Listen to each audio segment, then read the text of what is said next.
The weeks following the battle on the Everfree Verge was a storm of secret meetings and grim decisions.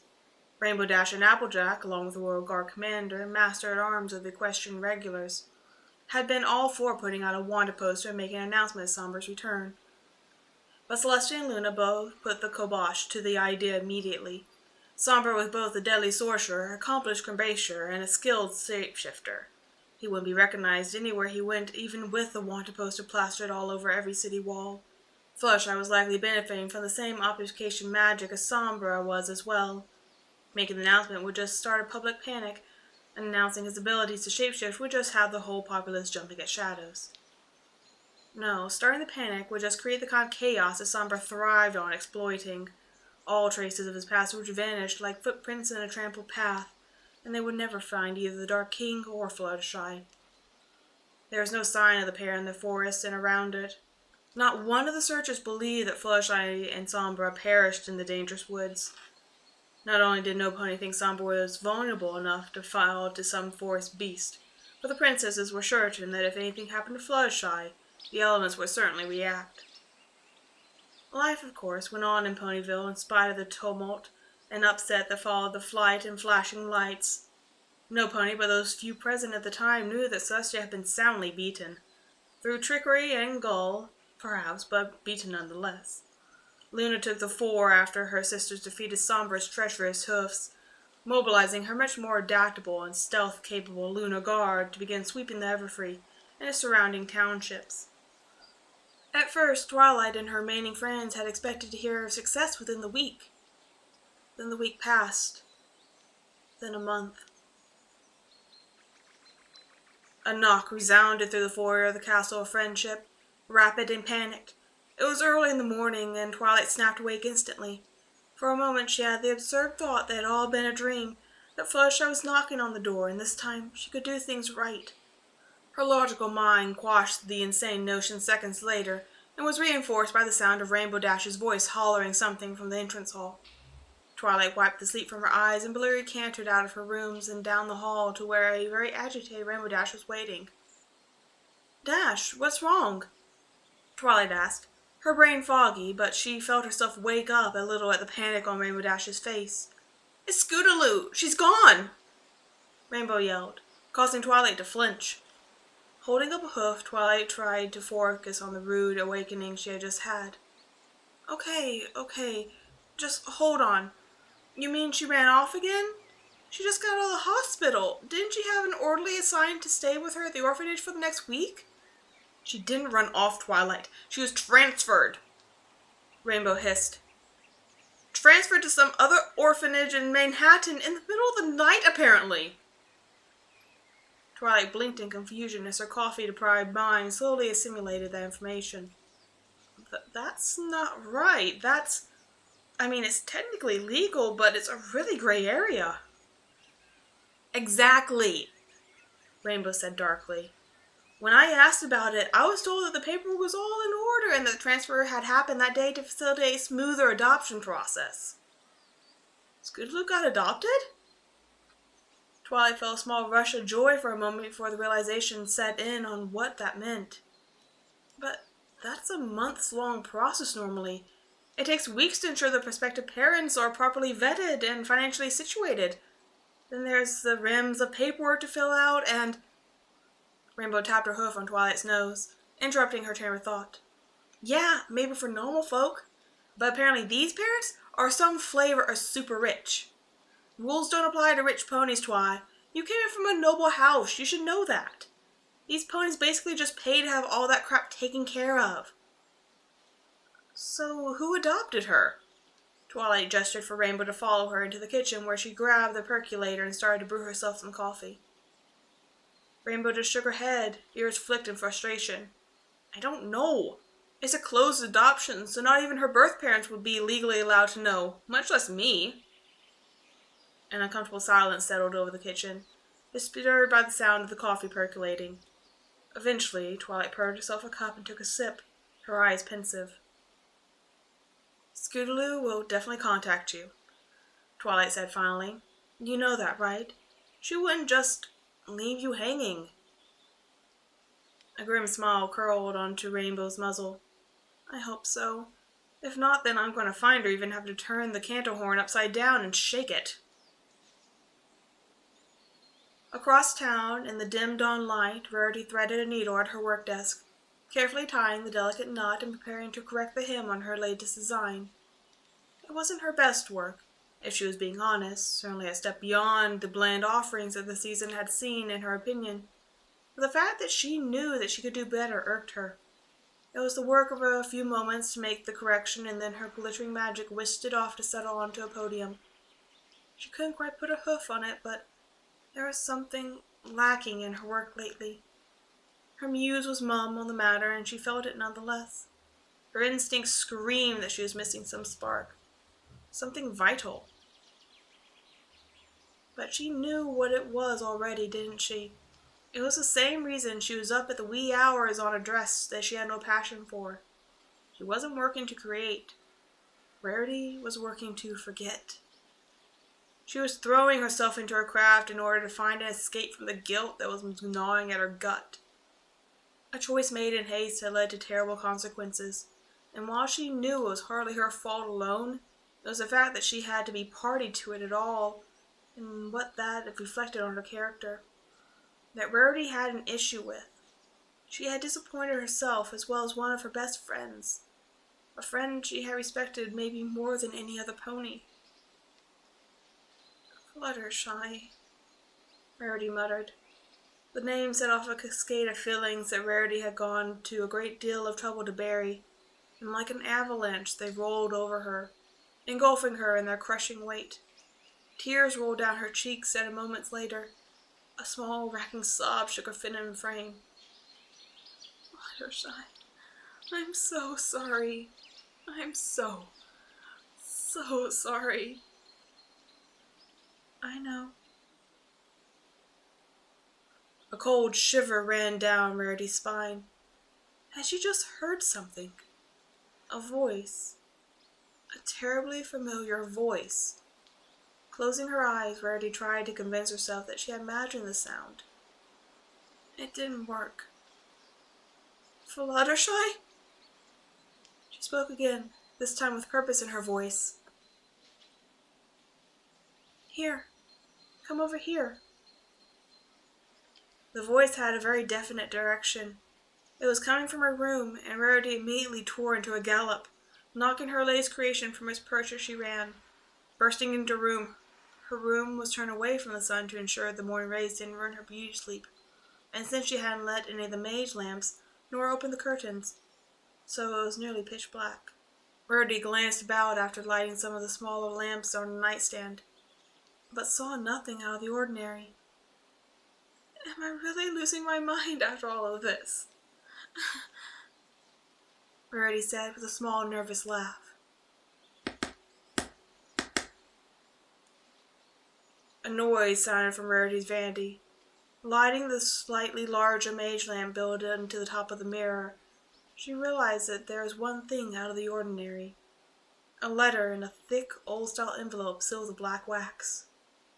As she picked it up with her magic, curious at the weight and arcanic look of the thing, a glint of something bright caught Rarity's eye in the mirror. A pale yellow form moving in the mellow darkness reflected by the glass. Snapping around, her breath caught in her throat as Rarity saw nothing. Her room was as empty as it was when she opened the door. Turning the letter over, Rarity read her own name, penned in mouth-writing she knew well as her own. Carefully unsealing the envelope, Rarity set the black wax embossed with the spiked crown naturally aside and drew out the letter. Dear Rarity, I know that I hurt every pony when I left the way I did. Especially, I know that I hurt you. For what I wanted to tell you that I'm sorry. I still love each and every one of you very much, so don't even doubt that. You are all so important to me. You're my best friends. The truth is that I'm hurt too, though what happened at Twilight's Castle shook me. I never imagined any of my friends would choose death over life, no matter the scenario, because, to me, that was what made us different from the ones we fought. It left me confused and in pain, and it felt like my entire world was crumbling. The ponies I was closest to had chosen to take a life, and I couldn't handle that. I still believe that it was wrong, but I also want you to know that I'm sorry for how I reacted. I should have tried harder to convince you, or gone to Celestia, or something that would have kept us together.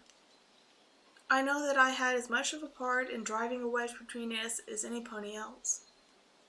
I'm still working to overcome the impulses that the dark magic in me causes sometimes. It isn't easy, but I'm getting better at it, and my love is teaching me how to control myself and my magic in a safe place. That's the last reason I'm sending this letter. Until I can trust myself to not act rashly, when I see you all, I want you to stop looking for me. I need time to heal and time to make myself safe again. But I still love and miss all of you. I miss our spa dates, especially Rarity. Love and kisses, Fluttershy. P.S. By the way, please let Dashie know that she's safe and happy. You'll understand when you see what's enclosed. Tears pricked down Rarity's muzzle as she put the letter away. A large part of her didn't want to show it to anyone else, even though she knew she should. Sombra was teaching her dark magic, but at the same time, she remembered the look of madness on her friend's face in the council chamber after the verdict had been passed. That look of such manifold rage that twisted Fluttershy's normally beautiful features into something so horrible that had been seared into Rarity's memory. If there was even a chance that Sombra could help her, then maybe it was time she allowed her pride and accept that Fluttershy knew what she was doing. Certainly for all of Fluttershy's demure kindness and shy mannerisms, Rarity knew that her friend was at least as capable as any one of them in a pinch. Using magic to swiftly wipe the tears from her eyes, Rarity's gaze fell on the postscript. Her brow furrowed in concern and curiosity. She shook the heavy envelope, and sure enough, something was inside. Turning it upside down, she shook the envelope and snatched up what it contained in her magic before bringing it up to the light to examine it. Rarity's eyes widened in shock as she realized what she was holding. Twilight and Rainbow Dash were finishing up an early breakfast when a soft, proper knocking came from the front door to the castle, quickly followed by the sound of it opening. "Twilight? Is Rainbow Dash here?" Rarity's voice called out into the hall. Rainbow gave her lavender friend a quizzical look before shouting back, "Yeah, we're in the kitchen. What's up, Rares?" The tapping sound of Rarity's light hoofed canter approached them moments before the white unicorn entered wearing a pair of hoof-made white blue saddlebags that matched her eyes. She looked a little worn around the edges, but as beautiful as ever. She also looked wary. "Good morning, girls," Rarity remarked in a voice that was a little weary. "Rainbow, I don't suppose you happen to know where Scootaloo is at this moment? The orphanage hasn't opened its public doors quite yet." The speedster's eyes went wide with concern to the young Pegasus' name. "No, I don't, Rares. That's why I'm here. She's gone missing. How did you—" Rainbow held up a hoof before turning and rummaging through her saddlebags and pulling out a thick envelope.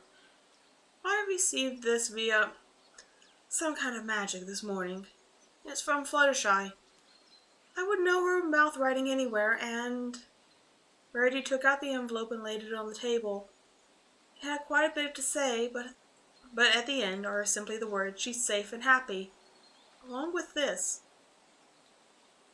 Rarity drew out the last item and set it on the table next to the letter.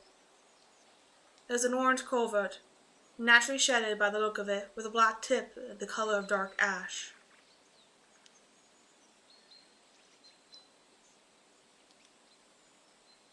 "2 months later. The broken throne of kindness loomed in the quiet council chambers of Princess Twilight's castle. The 5 former bearers and 1 drake sat around the map that had gone curiously dark since their 6th member had abandoned her post, in protest of a damning verdict given by the castle's owner. At the time it had happened, Twilight had thought it a good decision. She felt that it was the best decision she could make given the circumstances and time frame.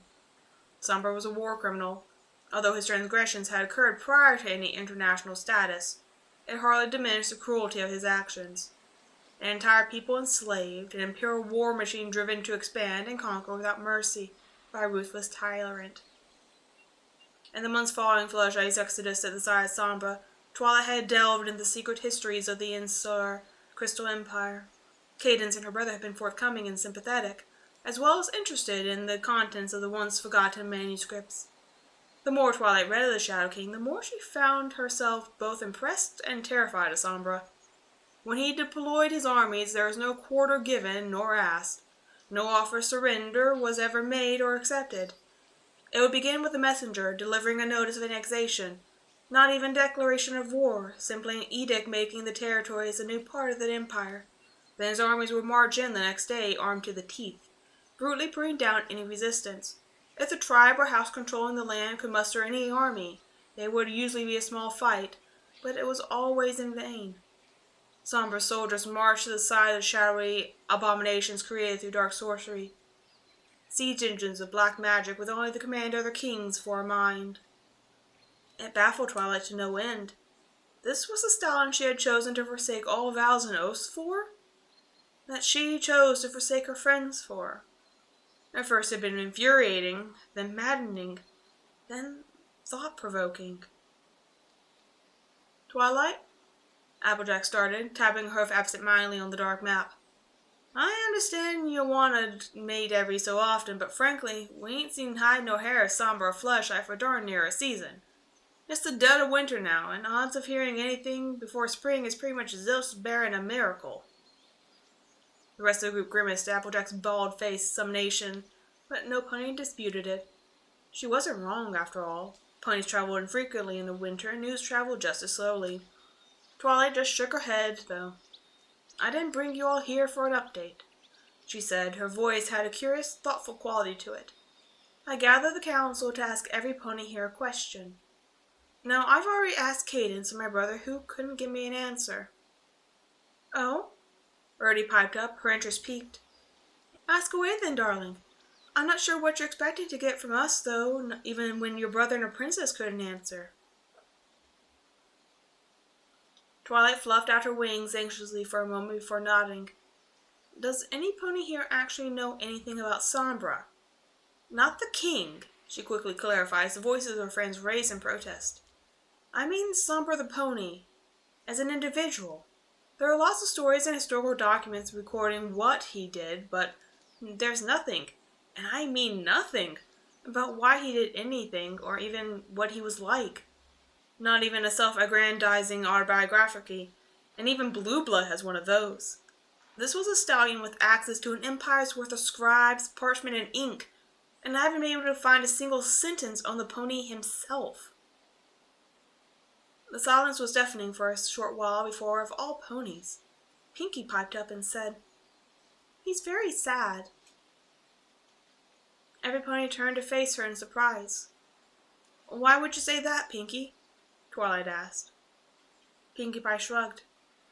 I remember when he came to the corner with Fluttershy. It was only once. When I found out he was from the Crystal Empire, I served him some crystal berry scones. I was hoping he would tell me if I'd gotten the recipe right, but when he bit into it, I don't know, something happened. He got tears in his eyes, and I got really afraid that I messed up super badly. But he told me that I made them perfectly. He said that the scones had just reminded him of better times, before he came to power. I think that he really hates who he became. Then why the hay did he do it? Applejack practically shouted, slamming her hoof on the table. Why would he do horrible things like that if he didn't have to? Maybe he did. Did you ever think of that? Rainbow Dash shot back, stunning every pony. Birdie tapped her hoof awkwardly on the table. Rainbow darling, would you like to perhaps clarify that statement a bit? Sure I would. Rainbow's face was crossed in a scowl, and she glared around at every pony but Pinkie. I might not like Sombra, but right now, according to Fluttershy, he's taking care of Scootaloo. He risked a lot and almost died making sure Scootaloo could have the chance to fly. Sure, he's got a bad rep, but I've seen the choices he makes for myself, and I gotta say, I can't see the guy doing crap like the books say he did without a really good reason. So here's the thing. When I think about what it would take for me to do some of that stuff, you know what my answer is?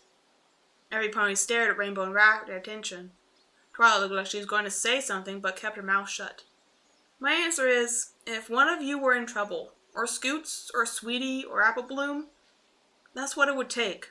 I don't know about you guys, but if it meant keeping all of you safe, then I'm not ashamed to say I would do some pretty bucked up crap.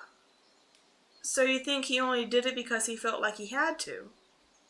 Twilight clarified, looking a little unsure. Rainbow just shrugged. Yeah, basically. Or something like that anyway, she answered.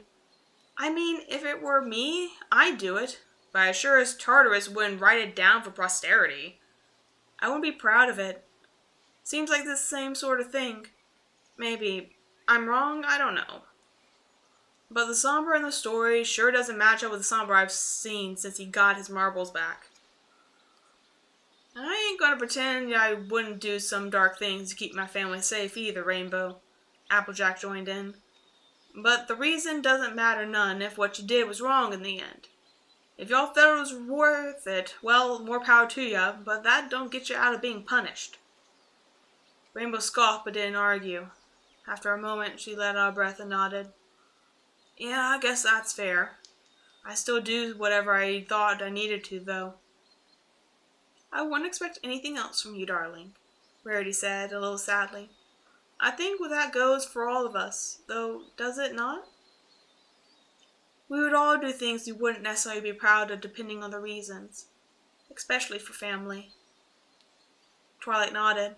I would give up my left hoof to know what made Sombra to do the things he did, or at least know the truth. Stories aren't always right after all. I really messed up when I made that decision, didn't I? Yeah, Rainbow answered dryly, prompting a gentle swat to the back of her polychromatic head by Applejack. Don't you go making her feel worse, Fly Girl. It was a rough state for all of us, the farm mare remarked. I hope they're doing better now, though, Pinky said with a small smile. I just want them to be happy. I want to see my friend again, too, but I want to see her smiling more than anything. I'm certain we'll see her again, my dear, Rarity answered, putting a hoof over Pinky's. Fluttershy just needs time, like the letter said. But we're not going to stop looking, even if we don't have a good odds of finding them, Twilight said sternly. I know what Fluttershy asked, but I still don't trust Sombra. I can't. Not yet. A round of agreeing nods answered the Lavender Princess. On that, at least, they all agreed.